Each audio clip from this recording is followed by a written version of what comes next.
Hello, our viewers. Welcome to yet another broadcast of Building Bridges today.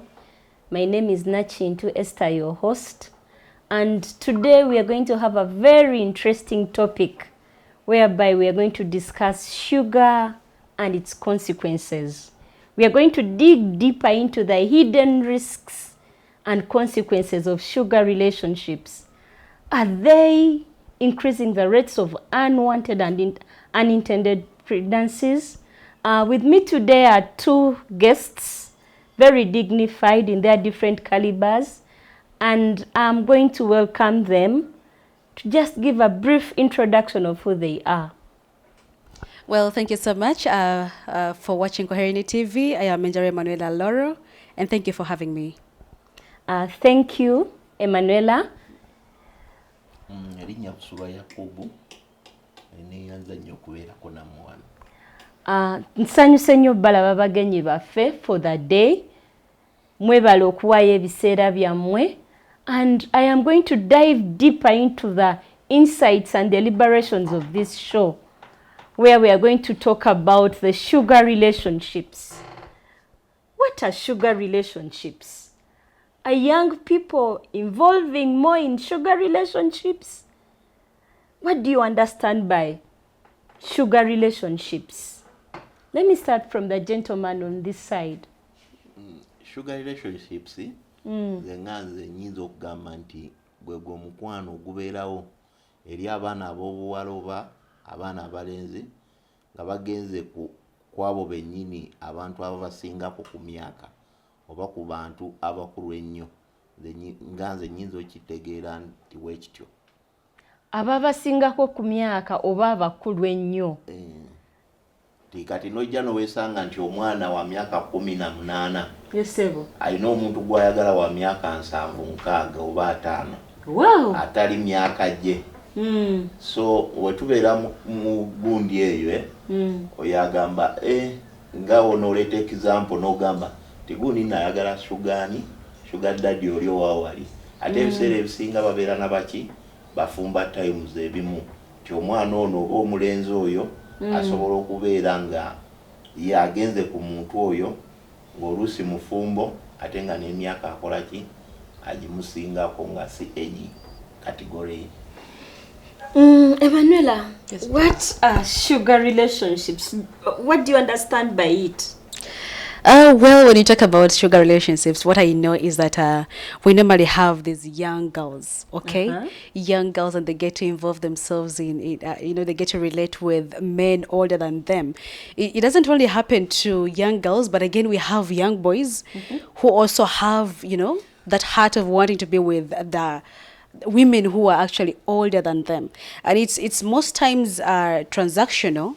They just do it for the sake of getting in something, like, you give me and I give you. It's something like that. So yes. So sugar relationships are encompassed around give me, I give you, mpankuwe. Yes. Mkulu Yakubu, olowooza lwaki abaana abavubuka ensangi zino beetabye nnyo mu relationships ezo eza sugar daddy, sugar mommy? First of all, tujja kugamba nti oba economical beliefs yaffe nti eri down nnyo oba economy yaffe eri wansi nnyo. Then ekirala tuyinza kiyitanga social supports ze tuyina okuviira ddala mu families zaffe ezimu. Manye ebiseera ebimu tetukulira mu families za njawulo. Kati ojja kwesanga nti omuntu omu oba omwana ow'obuwala oba omulenzi asobola okugenda kati ayinza okubeera alinayo kyajati kye agambe kya myaka nga 4-5 najja n'amugamba nti janguko nkyalire ewaka. So omwana oyo ali mu 20 years oba 18 years najja n'agamba nti nkuwa kino tukole kino. So mu ngeri eyo embeera y'ebyensimbi yaffe mu Uganda oba mu nsi yaffe muno mwe tuli nti ssente zino zitukoze eki zituleese nnyo. Ate wetugendako mu psychosocial tujja kwesanga nti oluusi peer fellows yajja n'akuinvolvinga n'agamba nti nze nina omuntu waati atera okukolawo ekiti so nekyo nakyo nekimuleetera ki okubeera nti yenyigira muki mu bikolwa ng'ekyo okugenda mu bantu abamusingako. Well, sometimes you may also find that people want to be having things that they don't have. The urge of wanting to have something. Now we have, which iPhone, I don't know, is on market currently. But then you get to find that young people want to go with the current trends. So you find maybe a young girl or maybe a young boy is not having the current iPhone, or maybe there's the current fashion of clothes that comes in, and then someone, people want to move in with the current trend of fashion and all that. So most times you find such kind of people, they get themselves, where can I get this easily? So you find them are getting engaged in such kind of relationship with older people, then forgetting the consequences that come in around with it. So yes, it's wanting to have something that they don't have. But then you may want to talk about the poverty levels that we have in our communities, but it all comes in back to someone. Most times it is wanting to have something. Yeah. Just like my colleague has said, it could also be the peer influence. You may have people who tell you that, you know what, I have this guy who dashes me money. And so so when you get to hear about that, you'll want to try it out. You'll want to get someone who's older than you. And then getting to have that experience of someone giving you what your friend also gets. So yes, that's... ekirala nyinza okugamba nti oba n'obutabanguko nti oba obutabanguko maka nti maama oluusi takuze na taata kati najja akuze n'abaana bano nga single mother najja n'akula n'omwana oyo w'obuwala oluusi maama tabeerawo aba agenze kuyiriba oba kukola mirimu gye kati omwana ono gwaleseewo ate maama tamuwa kimala agenda kunoonyayo omuntu oyo alina ku ssente asobola okukola ki okumuyimiriza. Times babeera mu mizigo oluusi Land Road omwana ate oluusi n'akigattawo. So n'obutabanguko obucontributinga nnyo otusindika eyo mu badaddies ne bamamiz eyo. Well, I may also say that, sometimes it also comes in back to the conditions that really make these young people to be prone to such kind of people. You may find that most times parents don't really some parents don't really want to know. They don't care about the well-being of their children. They don't want to know if these children have eaten or if they have the basic needs. If they don't even have those talks with the children. And so trust me, when someone older comes in and tries to give them, that listening ear, that comfort, talks to them, of course, they're going to lean onto this person. They're going to see this person as their only support system. And then obviously, one thing leads to another. And before you know it, you find this young girl or young boy getting involved in such a sugar relationship. Yes. Sugar relationships are all about chasing that trend. The latest iPhone is iPhone 16. How do I get it? How do I have it? My peer got it the other day. Parents are not having space in the lives of their children. And children are chasing trends, and AI is taking the best of our children. Wow, the conversation is very exciting on sugar relationships. Are there any consequences? Are the consequences manageable? Can we come in as leaders? Can we come in as elders to handle the consequences of sugar relationships? It's quite broad. It's quite big. Let's come back after the commercial break.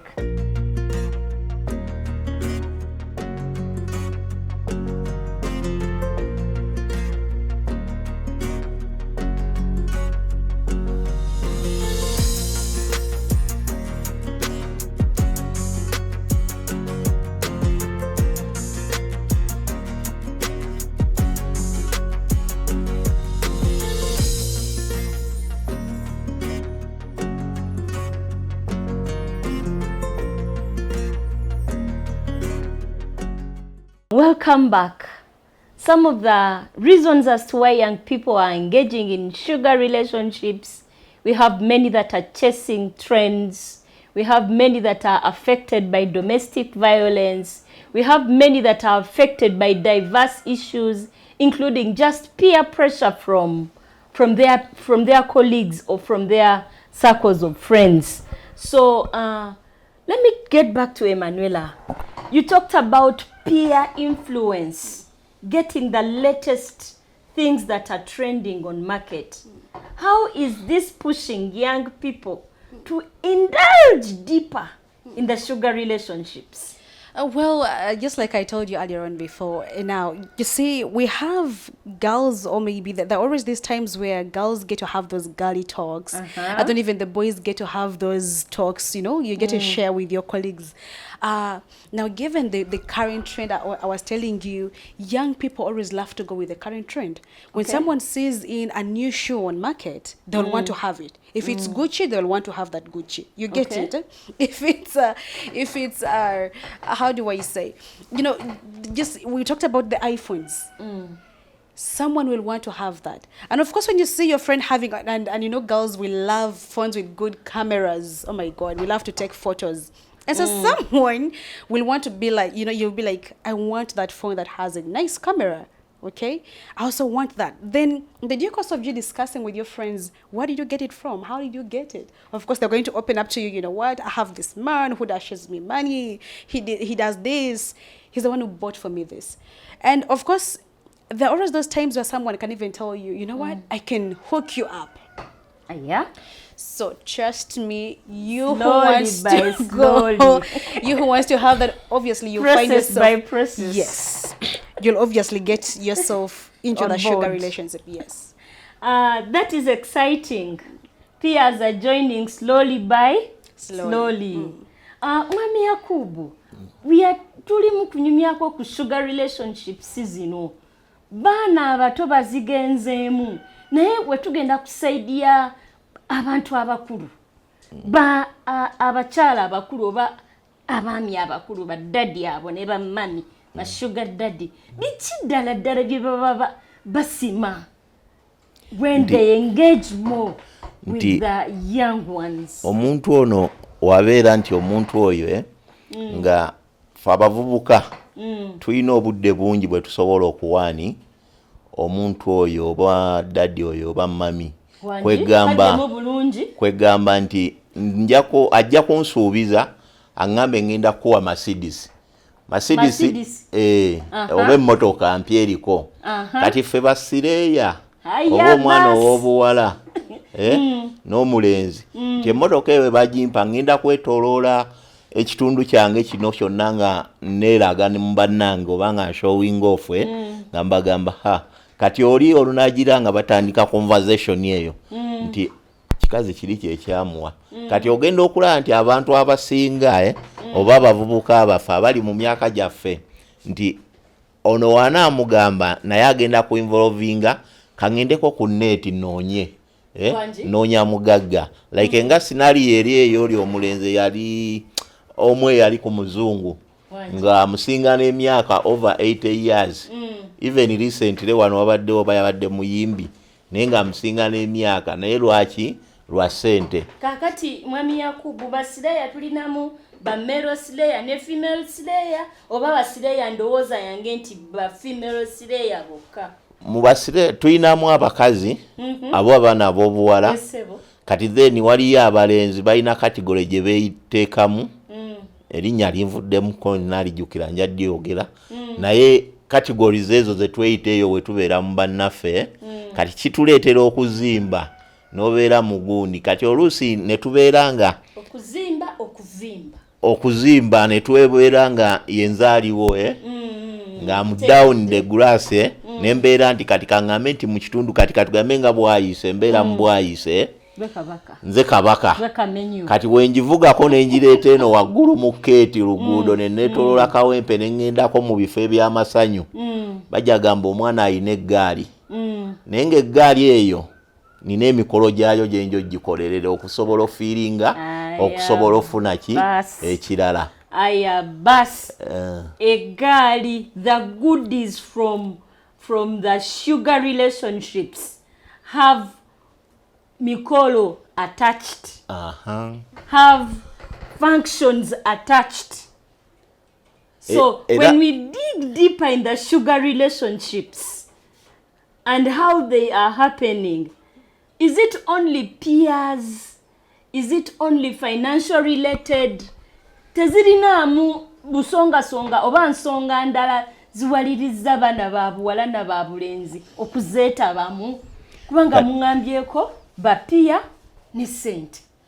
Kati abaana ab'obuwala wakibazeeyungamu nnyo atimes nyinza okuba kati nga maama owange abeera Mbalala ne taata babeera eyo bansindisa okusoma kati mu kusoma hostelo n'embeera nga eri mbasaba ssente za hostelo naye nga nze eno ninayo mami oba dadi ajja okukola kyokuŋŋaja ng'osula ewaka kati ziri ze bampa ne zibeera ku poketi nga nzikipinze kati zeni eza dadi ze zikola ki ze zikola servicing ebiki byonna ebirala ebyo. Dadi ali Mbalala? Sugar daddy.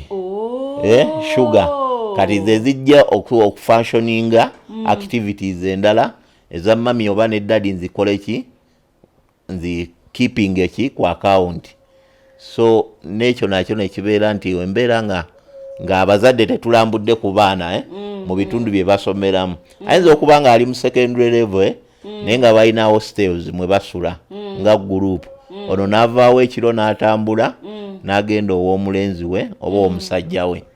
Then ono omulenzi n'avaawo n'agenda owamuki ow'omukazi we. So time gy'amuwa eyo ogenda okulanga ne ku ssomero takyakola ki takyabeeramu nnyo takyasulamu naye ng'akeera ku makya n'akola ki n'akomawo. Kaakati sugar relationships zino ziva mu bapiya teriyo biri online nga bikwasaganya abantu okutuuka ku sugar relationships. Kituufu nnyo ekyo online tulina zi online datings. Era woba ogenze nnyo n'ozikebera bakuwa zi WhatsApp ezo and then nolondako choice gy'oba osinga okwagala. Oluusi bayinza obbeera nga n'ogenda oba katugambe nga ku mukutu gwa imo nojja no facinga n'ogenda mu group gy'otategera ogenda okuyiramu dating bayina categories zaabwe bazikola ki topics zaabwe baziarranginga nti leero gwa dating kati oli agenzeyo nga ayina ekiruubirira ky'okufuna naddala mu baana abali ebweru eyo bankuba kyeyo kyova olaba ebiseera ebisinga bababiddeko na nnyo nti agenda n'afuna omusajja ku online najja nga amudatinga olw'ebigambo ebiwoomeekerevu oba omwami omukyala byamugambye oba omwami omereranga kasukaali ebyo ebigambo ebyo nze kayita kasoda kati kajja kuba kakola ki kakusiikirikiriza obeere nga buli w'owulira nga oba oli omuyembe ogwengedde kasupu osika kijja kukola ki kijja kwongezaamu omuntu oyo muwe time eyo then wesange nga eyali badde akola n'emirimu gya mukama we akaana eno ka myaka 17 naye oli omukazi ali mu kiyumba ky'emyaka 35 ke kamuliko eno ke kamuyiiya. Wow, Emanuela, what do you have to say about the online? When we look at the social media, by the way, it has really have a lot of influence when it comes into these young people getting involved in the sugar relationships. Young people, this time young people have a lot of exposure to social media. They get to watching things, and of course, social media itself, it sugarcoats everything. And then you find our young people wanting to, to explore or to do things. To dig deeper. Yes, to explore. And then in the end of it all, of course, there are always those consequences that come in and they don't get to like them. And then another thing that I want to talk about is, you see, these older people want young ones. They have the energy. So when you get an older woman reaching out for a young boy, trust me, she needs that energy. Yes. That vigor. She wants that energy, the energy of a young person. She needs to be pounded very well. She likes to pound. But anyway, yes. But then likewise, the men, they want to reach out for the young ladies. They want to get they want to feel the yes. Of course, the older women get are. The lower their body activities get to go, their body gets to depreciate. But then for men, the older they grow, the higher the libido.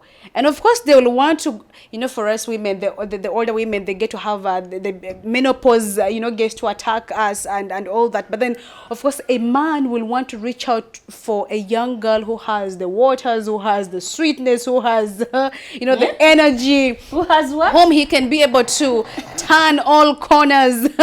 Tilt. Yes. North, south, west, east. So most times, these people just get to reach out for the young people to enjoy. They want excitement. Yes, they just want to have that pleasure. So sometimes it may not necessarily be that they want to have an exchange of something, but then it's basically the pleasure that they want to have. Yes. Wow.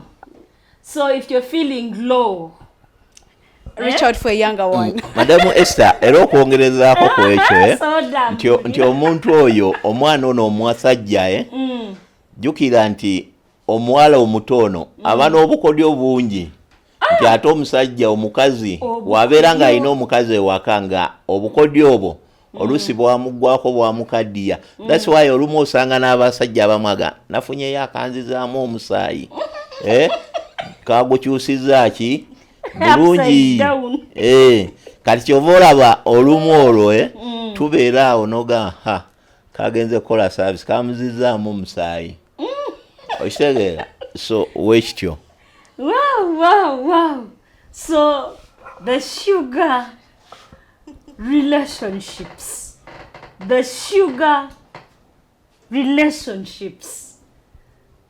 Like you've been hearing my guests speak about the different dynamics, the different things that are sought out for in those sugar relationships. It's not all about the sweetness. It's not all about the excitement. We have challenges. We have risks attached. So I want to engage my guests deeper into those different risks that come along. Are the sugar relationships contributing to the unwanted and unintended pregnancies? Sugar daddy. What is your take on that? Ba sugar daddies bano bakoze kya mukulu nnyo okufunisa abaana baffe embuto ze bateetegekedde. Olw'ensonga nti oluusi yajja kunyumirwa oba kukyusa musaayi kati nze ne nsuubira nti kaŋŋambe ndi muwala tinfunye omusajja ow'ebirooto byange. Kumba omusajja ekiruubirirwa kye tekyali kyaki kyakuzaala. Ogenda okuddamu mukubira essimu nga tekyaliko. Kati then ogenda okukakkana toyina buyambi ewaabwe teyakulagaayo, talina wa luganda lwe yakulaga, okakkana ng'otandika nnoonya mu makubo gakola ki gakulujjamu. Oleme kukuza mwana nga tomanyi naki nabeewaabwe. So ng'oggyeko risks nti the big men come and reach out to the young girls for that sugar daddy, sugar mommy relationship. They are out there basically for enjoyment. They are not into real relationship. Ate n'ekirala baba batya nti kati nze nfunye olubuto ndufunye katugambe ndufunye mupita musajja mukulu oluusi abajjajja wange oba taata wange ng'ate alinayo mukyala we waka. Kati oluusi baba batya n'eyo break up ya waka yaabwe otegeera n'agamba nafunisiza kali akawala olubuto kajja kujja no kakole ki kantabulira amaka. Kati nga waliwo sinali yene ya Kenny ne Aisha olaba tata Joani ne bajja ne bagira tata Aisha olaba yajjanga girlfriend yajjanga maid. Kati mukujjanga maid tata Joani namukola ki nalyako naye nga that thing yajjirira nti Aisha yali ajjanjaba tata Joani ekirabo kye yamuwanga omujjanjaba kumupangisiza nyumba kumukungiranga mukyalawo waki owokubiri. So nekyo nakyo kikola kati ate mama Joani we yabitegeera omusajja ate n'amunonayo n'akola ki.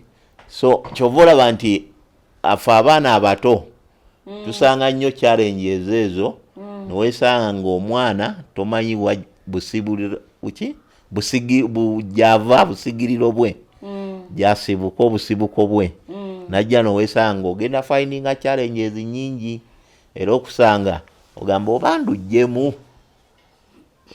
so mu ngeri bwetyo. Yes, like he has said, most of the young ladies out there get involved with sugar daddies. But at the end of the day, the sugar daddy is not ready to take up responsibility of having a child with this young lady. And they end up having abortions. Let me hear from our other guest. These sugar relationships contributing to unwanted and unintended pregnancies? Oh, yes. Very much. You get to realize that these people only have, they forget of the other side of the coin. They only tend most times to look at one side of the coin, forgetting what may come after them getting involved in this. And most times they really want to go raw. They don't want to know about protection. They don't want to know anything to do with use of contraceptives. And so, it doesn't only bring about the unwanted pregnancies, but again, you look at infections. And again, sometimes by this has broken up very many marriages. You find even people who are married, they still go out and have a sugar relationship. Wow. And so at the end of it all, you may find a woman getting pregnant for a different man and not for the husband she was married to.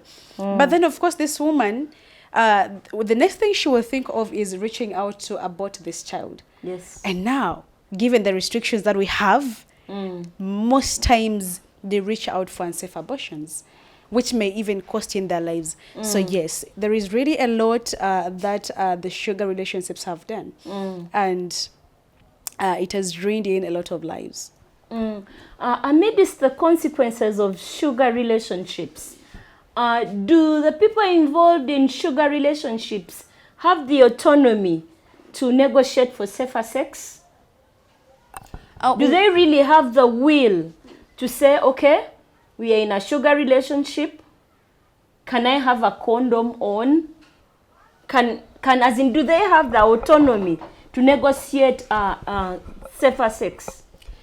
Well, if you look at most of the sugar relationships, I will say that they don't really get to have, they don't actually have it, because I doubt if they really have an idea of that, or if they are most times taken up by what they look up to gaining out of the relationship, the sugar relationships themselves. Because most times you get to realize that they forget, just like I'd said earlier on, they forget of what may come ahead. They only look at what they are getting within that point of time, yes. And so it's really another thing that we're calling out, that we are not really going to say that we're going to completely stop out the sugar relationships. Of course, people also do have there are reasons as to why they're getting involved in this. But why are we here? We are right here to at least let them know that let them go the safer way. Let me also hear from my other guest. Mwemi Yakubu, abana bana abobuwala oba abobulenzi abagenda mu nsonga za sugar daddy, sugar mommy, balina obuyinza obusalawo okuhavinga safer sex, oba batunula butunuzi ku kiki kyengenda okujja mu relationship eno ne sugar mommy ono ba sugar daddy? Ebiseera ebisinga nti omulenzi omuto aba talina kusalawo kutuufu, tajja kwesanga just ajja okusalawo jjako ettaala tontunuulira olwa shayina ensi eyo gy'aba akola ki, naye ebiddirira tajja kugamba oba yambala kondomu, ekirala ajja kugamba tonfunisa olubuto, kyemu kyokka. Ekyo kyaba alowoozaako, naye talowooza nti oba ogenda kumpa siriimu. Alowooza kimu, tonfunisa olubuto, jjako ettaala. So n'abeera nti okusalawo kwe kutono nnyo eri, kubanga ye ekiruubirirwa kye wenna mugamba okukola kino tajja kumpa ssente ze njagala. So nina omuwa essanyu eddungi, wenna mugamba nti njagala kino ajja kyanguyirirwa. So wetutyo wetubeera ffe ng'abavubuka abato. Okay. So it is now being discovered that in most sugar relationships, The excitement takes over. the excitement takes over and the youth or young people are robbed of the will. They are robbed of their autonomy to control their decisions regarding their bodies. Amidst all this that is happening in our generation, amidst the sugar relationships that are happening here and there, do you feel that there is an information gap? There is an SRHR information gap that is causing young people to engage in sugar relationships? Do you think we are not doing enough sensitization? Do you think we are not doing enough awareness in regard to autonomy, in regard to safe sex, in regard to all those other issues in the bracket of sexual reproductive health and rights? Gapu werinyo tisenga ebitongole bivaayo ne biwa okusomesebwa eri abaana ab'obuwala wamu n'abalenzi nga tuviira ddala mu masomero paka ku zooni zaffe zetukola ki zetubeeramu. Naye kino kijja beera challenge kiti eri ebitongole ti nabyo tebijja kusobola kukola mirimu gyabyo nga mutaka wa Lusimbi takola ki taliiwo kubanga buli kimu kiba kyetaagisibwa okubeera nti bibayambako okusobola okutuusa information eri ku muntu wa wansi naddala mu bitundu byaffe ebya ghetto. Ozigenda n'osanga omugotteko nga information tebayina yafa kimu nti we banajja tujja bakola we tuti. So tuyinawo eggapu awo wakati awo. Tetukoze kinene mu kusomesa abaana baffe. Ebitongole bigezezzaako naye birina limitation nti ojja kusanga nti omwana we 15 nti waonoogira jagamba omwana ono nkijjeyo ntya. Ojja kubeera wansonyi okusobola omuwaaki ate onojja ku katikati gambe nga ku masomero etticha agenda kugamba package kijooleese kati package ogenda ogimulaga gane tujja kukubira takuddamu. So ate ogenda mu communities we ogenda wa chairperson ajja kugamba tubaaniriza naye ajja kugamba kakati eza mobilization mmeka obutebe ogenda gira mmeka. So nga ate naye yali badde part of it okuzanya loolo ye okusobola okuziiza ki abaana baffe. Ebitongole ku ebiri bijja naye twetaaga okukolera ewamu eri mu institution ezisomesebwa amasomero wamu ne communities zaffe nga tugaase wamu omukono tujja kuba gaapu eyo tugikola ki tugimazeemu. Webale nnyo mukulu Yakubu kanzije ewa mukyala Emanuela. Are we doing enough to bridge the gap? Well, I know a lot of interventions are really being put in place, and the government and the private sectors are doing their best to ensure that young people get to have SRHR information. However, there is still a lot of work that is needed to be done. Okay. And you find that I really call out different people to engage in when it comes into involving the young people in giving them the rightful information that they need. So many times we get to shy off from giving these young people the right information. Talking about contraceptive use, sometimes we get to limit. We don't get to give them we're given the restrictions in our sexual health education. There are restrictions, but then you get to find out that these very young people that were not giving them the information get themselves in these issues. And so how best can we get to help them? I would say that let's reach out to them and give them the rightful information. We are not really promoting them to have sex, but what happens? This will at least make them to be, in case they get involved in such kind of situations, they'll be able to make the rightful decisions. So I think this is just all to empower the young people to be able to have the rightful knowledge and make the rightful decisions at the right time. Wow. Thank you very much. I would like to get recommendations from both of my guests.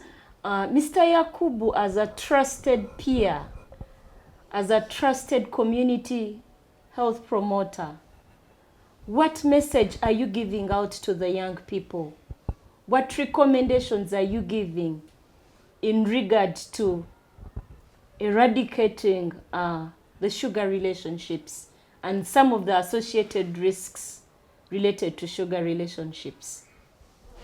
Nze nyinza okukubiriza nti abavubuka oba abaana abatanneetuuka mu bikolwa eby'omukwano oba yakutawaanya mu reporting eri abantu abakulu oba tugezeeko n'okunoonya information ezikwataganibwa n'ebikolwa ebyokwegadanga ebyo ebyokwegatta nga tetunneetuuka, kubanga okuzaawo okusanga nti ngenze kunoonya mwagalwa ku mutimbagano at least noonyaamu ekyamakulu ekinaakuyamba muki mu maaso.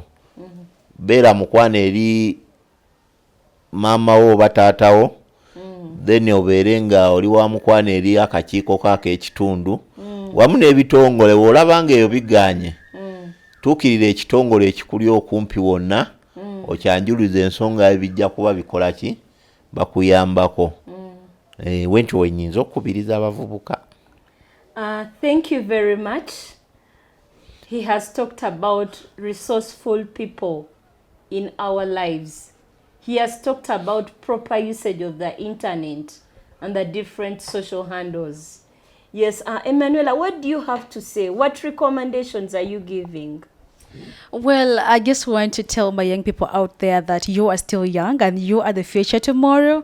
If you mess up your life now, then I don't know how the future will be like. So the only thing that I can tell you is at this time, please try and abstain. If you cannot abstain, reach out to a nearby health facility and get to know about the various contraceptives so that you can be able to prevent yourself from getting the unwanted pregnancies. We have youth-friendly corners. I'm grateful to the government of Uganda that they're creating in youth corners in various facilities. IPs like Coherinet, they are also getting involved in enhancing in different avenues for young people to be able to access sexual reproductive health services. And as well, Coherinet has a drop-in center that actually gives out psychosocial support to the young people. And so you can make good use of these avenues and be able to be equipped with the rightful information. And as well as sometimes you may be harassed by either way. So please learn to report to people who can be able to be of help to you. Thank you so much. Yes, Mr. Yakubu. Pozi n'okwongerako okugamba nti abavubuka tulina ebitongole nga biina ennamba ez'obwereere zisobola otuyamba. Tulina probations officer gye bali. Kati ng'ekitongole tulina Coherinet. Zirina ennamba ezo ze zayina ngisome. Ennamba eyo ya Antikaki bayina eyo MTN n'eya Airtel eya 0800 banjukize mpiri meka 247 then ne 347. So esimu ezo zigenda kuba zikuyamba okumanya bingi ebikwataganirwa ku kwegatta, ebikwataganirwa ku ndwadde ez'obukaba era n'okuyamba okusobola otuuka mu ddwaliro wonna eriri okuli okumpi okusobola okufunayo ki obuyambi wamu ne counseling obutasobola kugenda mu bikolwa eri baddadi tulimba basuga daddies tulimba oba bamamizo tulimba. So tukozese essimu ezo tubafuula ab'emikwano zaffe then nga n'ebirala we bijja tujja kuba tunyumirwa obulamu bwaffe obw'ekiseera Mukama bw'aba atugerekese. Ate abavubuka tujjukire nti omuyembe omuto woogulya nti nga omuyembe omuto woogulya guba gukaawa ate ogwengedde guwoomera. Kaakati ekiseera ekyo we kirituuka tulirya omuyembe ogwo ogwengedde nga gulimu n'essupu. Buno omuyembe muto nnyo guba temuliimu kaki kawooma. It has been Sugar and Consequences, Building Bridges This show has been proudly sponsored by Anti-Kaki, your trusted partner in sexual reproductive health and rights that gives stigma-free, reliable SRHR information. Thank you for watching. Stay tuned. See you.